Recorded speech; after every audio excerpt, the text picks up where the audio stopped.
Mia figlia è saltata così, io ho detto Jessica, dopo tutto quello che c'è successo, cos'è successo adesso? Mamma ha risposto Zaia!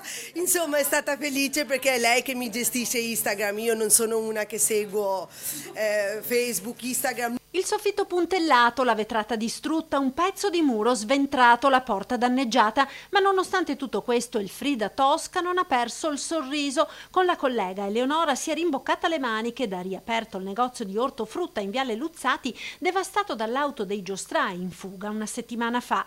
Una voglia di ricominciare, testimoniata da un video rilanciato anche dal governatore Zaia, che invita i trevigiani ad aiutare la commerciante con un gesto anche piccolo di solidarietà.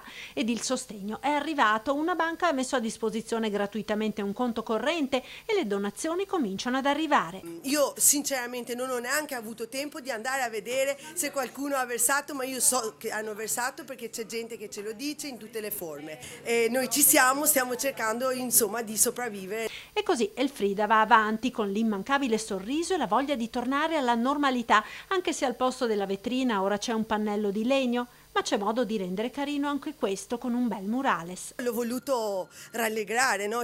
Allora ho dato la possibilità invece di scrivere sui muri, di scrivere lì, che così facciamo cosa buona e giusta. Un desiderio a tutti coloro che la stanno aiutando ed il desiderio, dopo il post di Zaia, di una visita del governatore.